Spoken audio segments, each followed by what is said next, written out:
Character by Ralph Waldo Emerson from Essays Second Series, 1844. The sun set, but set not his hope. Stars rose, his faith was earlier up. Fixed on the enormous galaxy, deeper and older seemed his eye, and matched his sufferance sublime, the taciturnity of time. He spoke, and words more soft than rain brought the age of gold again. His action won such reverence sweet as hid all measures of the feet. Work of his hand, he nor commends nor grieves, pleads for itself the fact, as unrepenting nature leaves her every act. I have read that those who listened to Lord Chatham felt that there was something finer in the man than anything which he said. It has been complained of our brilliant English historian of the French Revolution, that when he has told all his facts about Mirabeau, they do not justify his estimate of his genius. The Gracchi, Agis, Cleomenes, and others of Plutarch's heroes do not, in the record of facts, equal their own fame. Sir Philip Sidney, the Earl of Essex, Sir Walter Raleigh are men of great figure and of few deeds. We cannot find the smallest part of the personal weight of Washington in the narrative of his exploits. The authority of the name of Schiller is too great for his books. This inequality of the reputation to the works or the anecdotes is not accounted for by saying that the reverberation is longer than the thunderclap, but somewhat recited in these men which begot an expectation that outran all their performance. The largest part of their power was latent. This is that which we call character, a reserved force which acts directly by presence and without means. It is conceived of as a certain undemonstrable force, a familiar or genius, by whose impulses the man is guided, but whose counsels he cannot impart, which is company for him, so that such men are often solitary, or if they chance to be social, do not need society, but can entertain themselves very well alone. The purest literary talent appears at one time great, at another time small, but character is of a stellar and undiminishable greatness. What others effect by talent or by eloquence, this man accomplishes by some magnetism. Half his strength he put not forth. His victories are by demonstration of superiority, and not by crossing of bayonets. He conquers because his arrival alters the face of affairs. O Iole, how did you know that Hercules was a god? Because, answered Iole, I was content the moment my eyes fell on him. When I beheld Theseus, I desired that I might see him offer battle, or at least guide his horses in the chariot race. But Hercules did not wait for a contest. He conquered whether he stood or walked or sat, or whatever thing he did. Man, ordinarily a pendant to events, only half attached, and that awkwardly, to the world he lives in these examples appears to share the life of things, and to be an expression of the same laws which control the tides and the sun, numbers and quantities. But to use a more modest illustration and nearer home, I observe that in our political elections, where this element, if it appears at all, can only occur in its coarsest form, we sufficiently understand its incomparable rate. The people know that they need in their representative much more than talent, namely, the power to make his talent trusted. They cannot come at their ends by sending to Congress a learned, accurate, acute, and fluent speaker, if he be not one, who, before he was appointed by the people to represent them, was appointed by Almighty God to stand for a fact, invincibly persuaded of that fact in himself, so that the most confident and the most violent persons learn that here is resistance on which both impudence and terror are wasted, namely, faith in a fact. The men who carry their points do not need to inquire of their constituents what they should say, but are themselves the country which they represent. Nowhere are its emotions or opinions so instant and true as in them, nowhere so pure from a selfish infusion. The constituency at home hearkens to their words, watches the color of their cheek, and therein, as in a glass, dresses its own. Our public assemblies are pretty good tests of manly force. Our frank countrymen of the West and South have a taste for character, and like to know whether the New Englander is a substantial man, or whether the hand can pass through him. The same motive force appears in trade. There are geniuses in trade as well as in war, or the state, or letters. And the reason why this or that man is fortunate is not to be told. It lies in the man.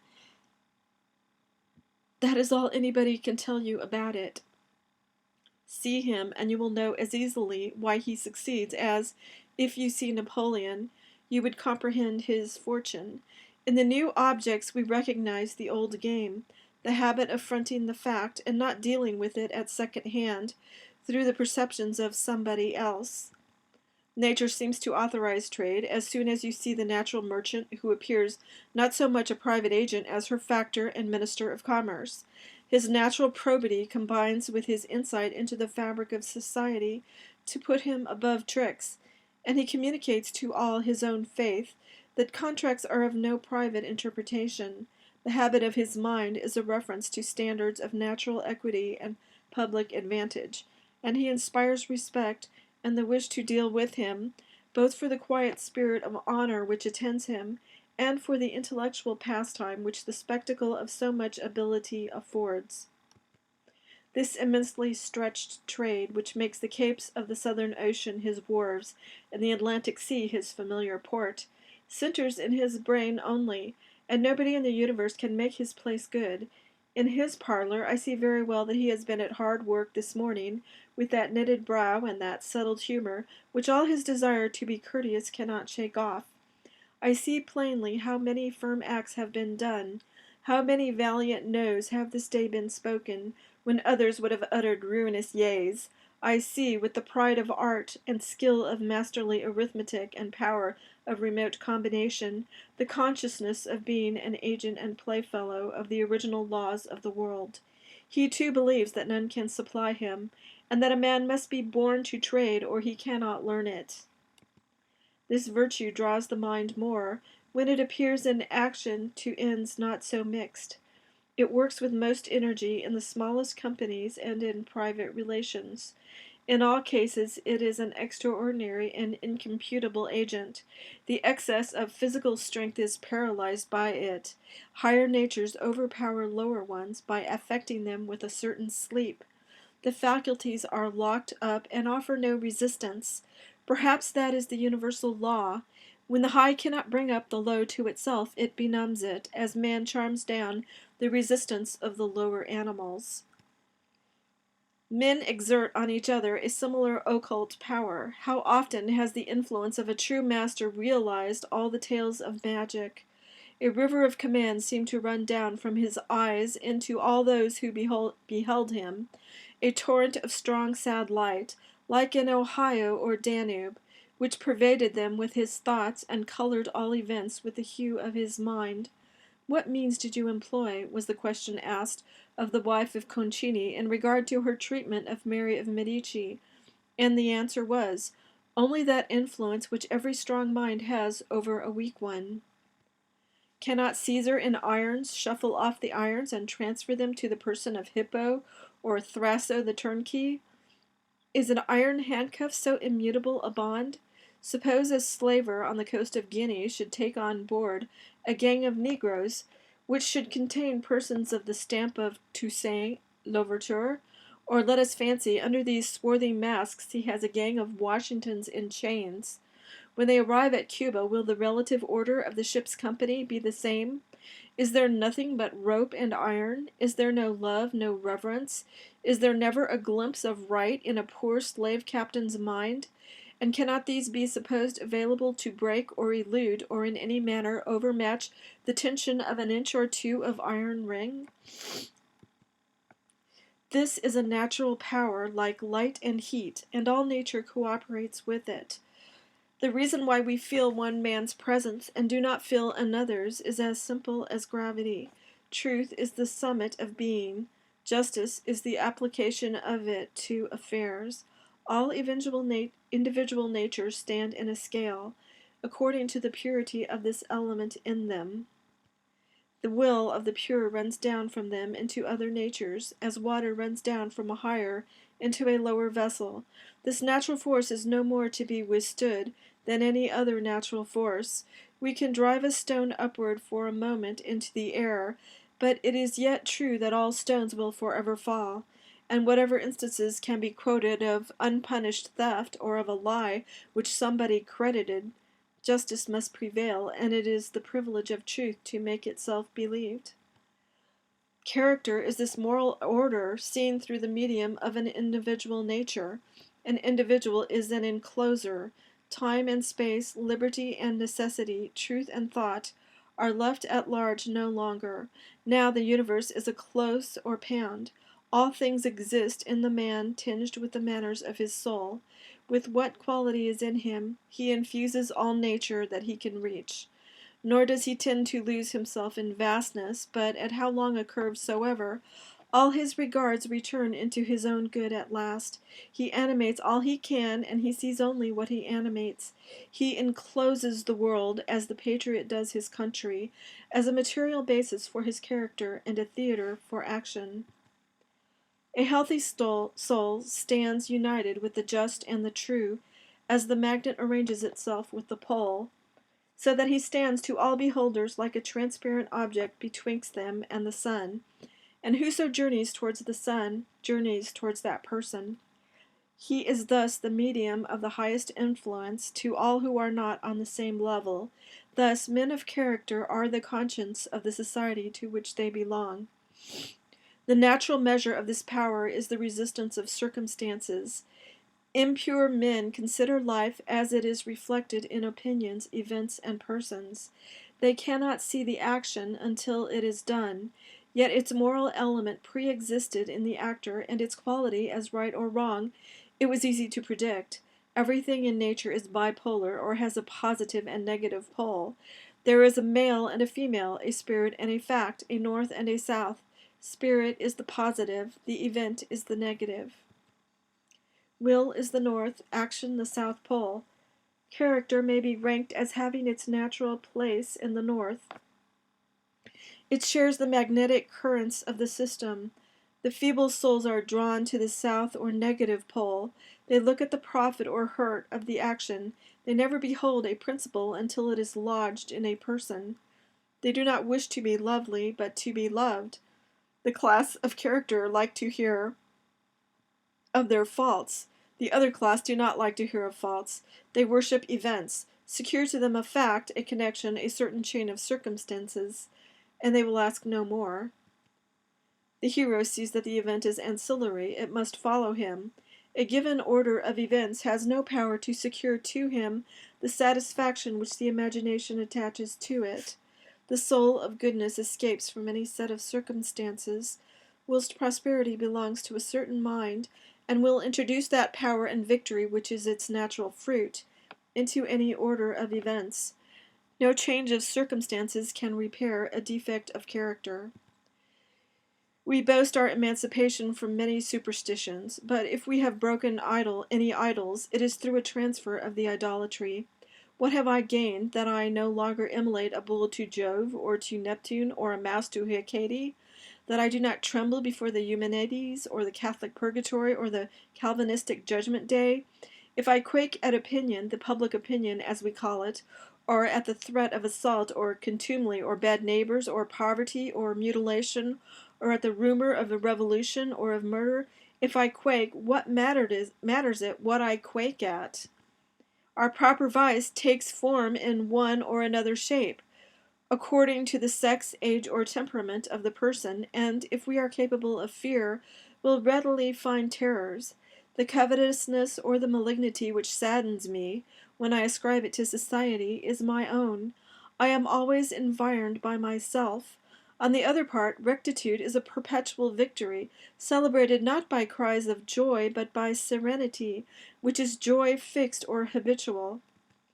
It is disgraceful to fly to events for confirmation of our truth and worth. The capitalist does not run every hour to the broker to coin his advantages into current money of the realm. He is satisfied to read in the quotations of the market that his stocks have risen.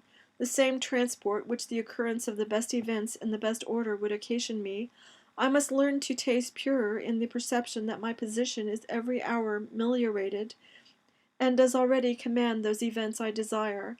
That exultation is only to be checked by the foresight of an order of things so excellent as to throw all our prosperities into the deepest shade. The face which character wears to me is self-sufficingness. I revere the person who is riches, so that I cannot think of him as alone or poor or exiled or unhappy or a client, but as perpetual patron, benefactor, or beatified man. Character is centrality, the impossibility of being displaced or overset. A man should give us a sense of mass. Society is frivolous and shreds its day into scraps, its conversation into ceremonies and escapes. But if I go to see an ingenious man, I shall think myself poorly entertained if he give me nimble pieces of benevolence and etiquette. Rather he shall stand stoutly in his place, and let me apprehend if it were only his resistance.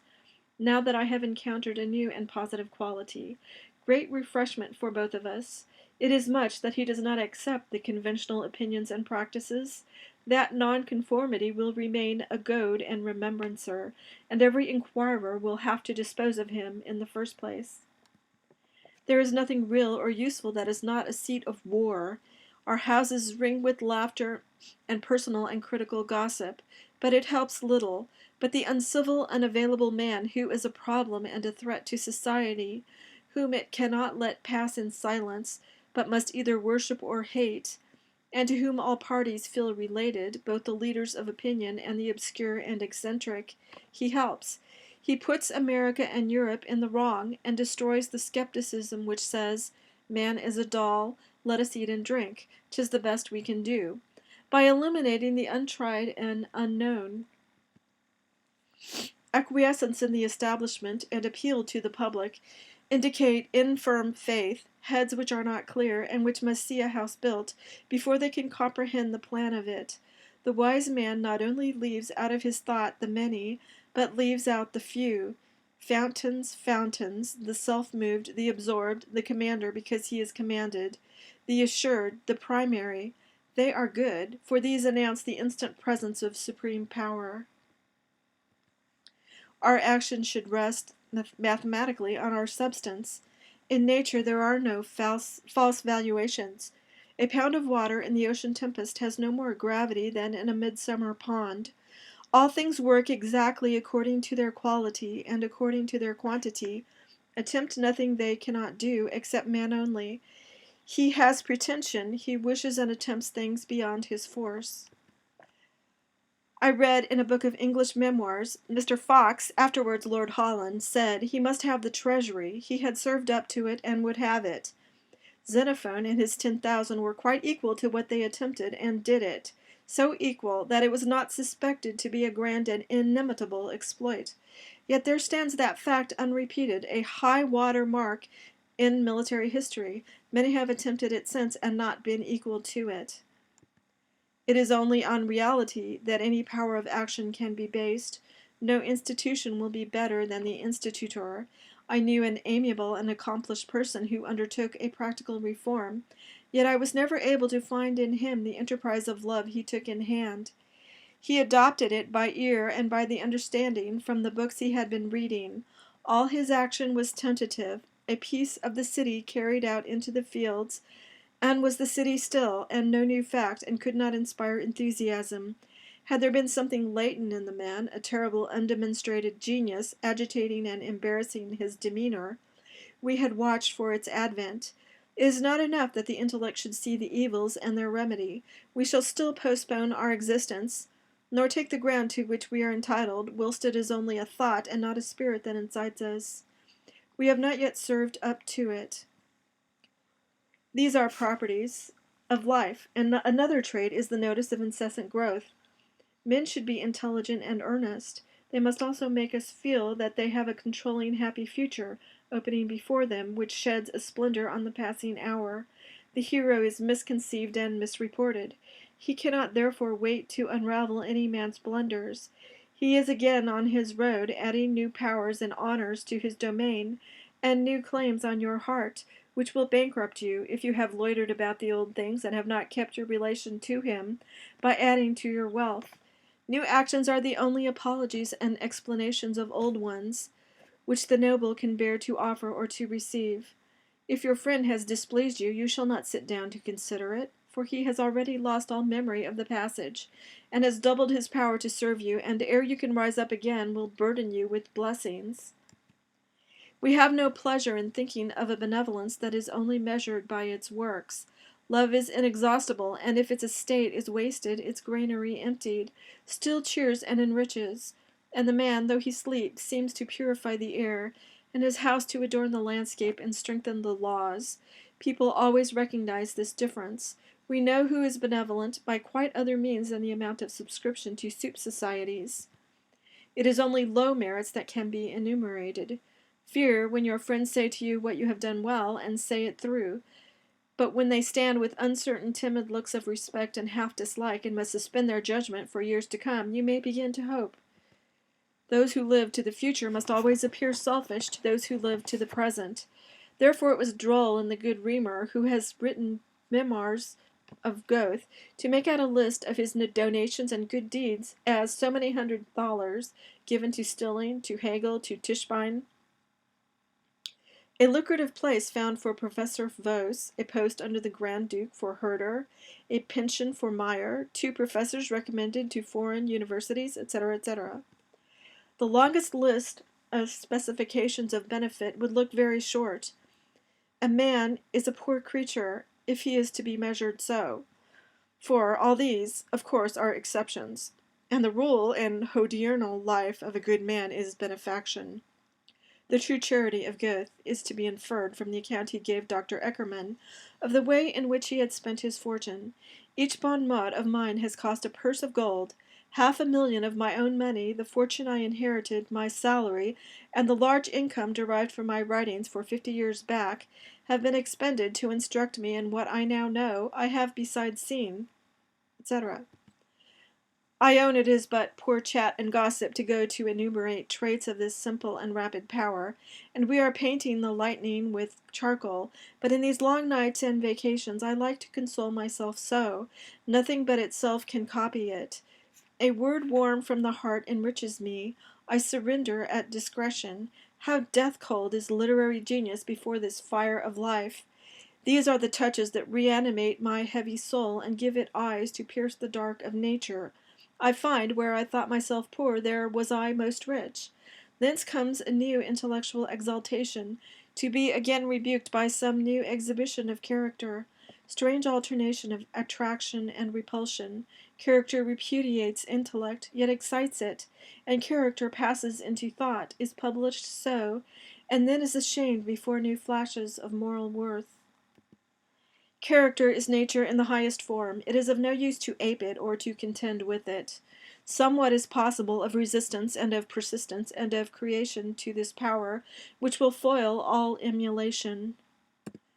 This masterpiece is best where no hands but nature's have been laid on it. Care is taken that the greatly destined shall slip up into life in the shade, with no thousand-eyed Athens to watch and blazon every new thought, every blushing emotion of young genius.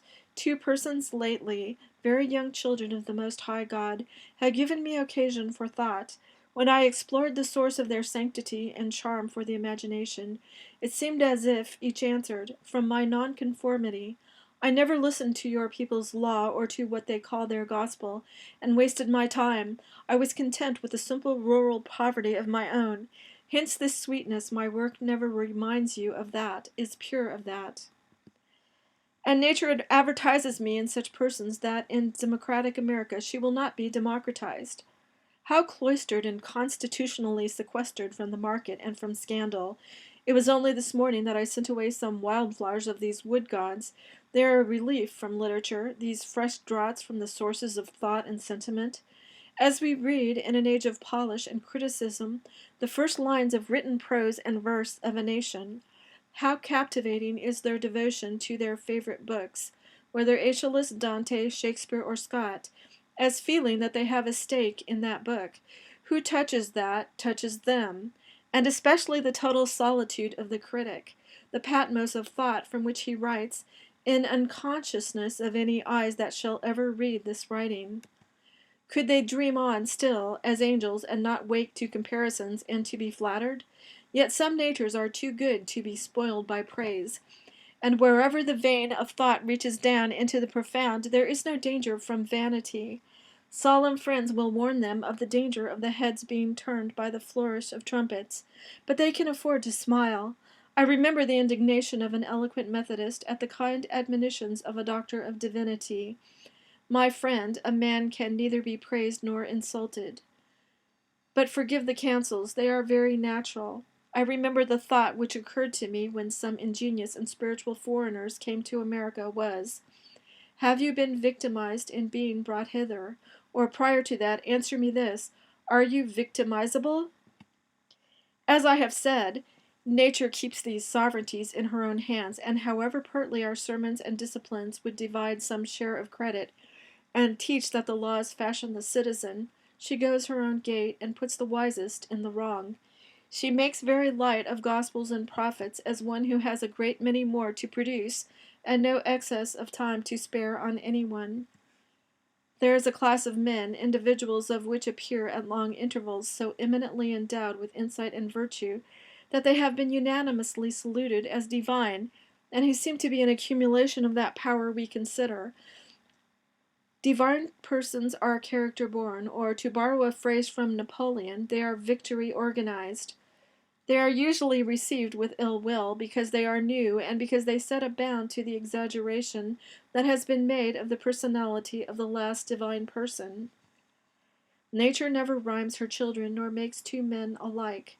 When we see a great man, we fancy a resemblance to some historical person, and predict the sequel of his character and fortune, a result which he is sure to disappoint. None will ever solve the problem of his character according to our prejudice, but only in his own high, unprecedented way. Character wants room, must not be crowded on by persons, nor be judged from glimpses got in the press of affairs or on few occasions.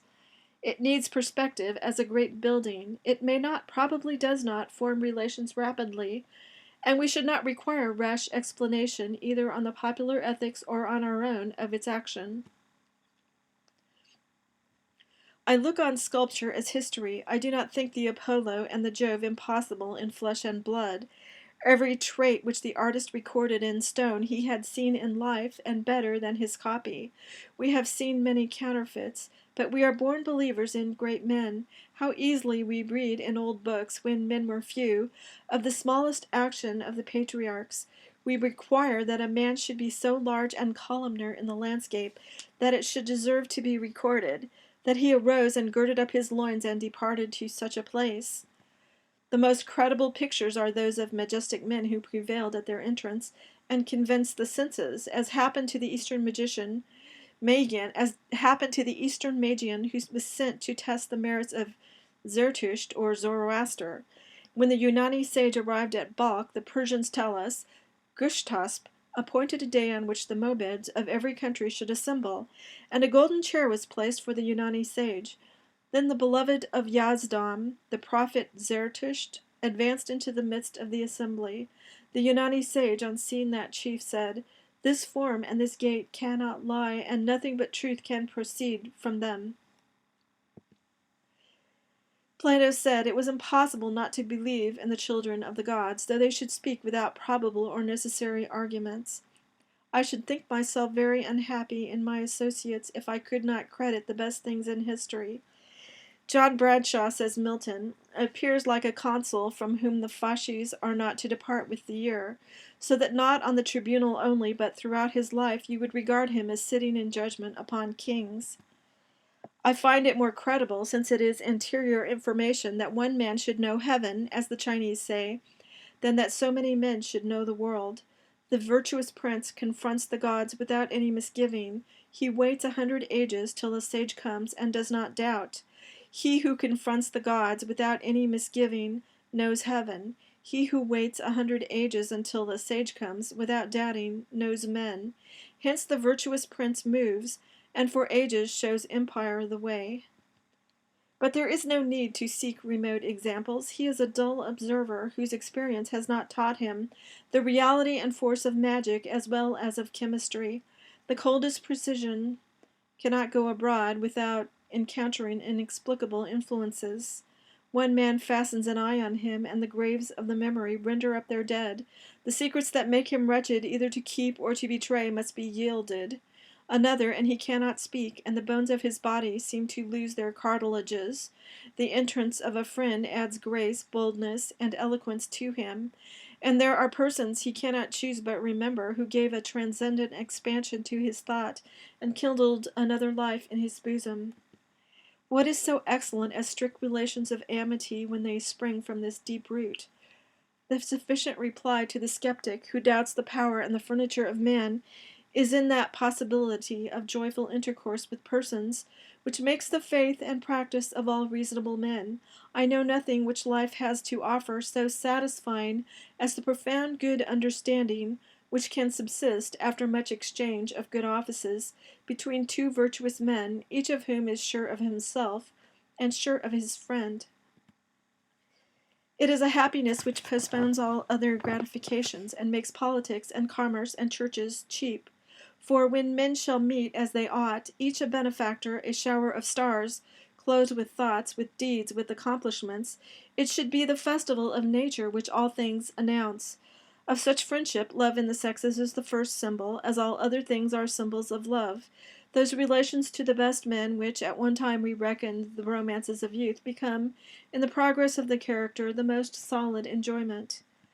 If it were possible to live in right relations with men, if we could abstain from asking anything of them, from asking their praise or help or pity, and content us with compelling them through the virtue of the oldest laws, could we not deal with a few persons, with one person, after the unwritten statutes, and make an experiment of their efficacy?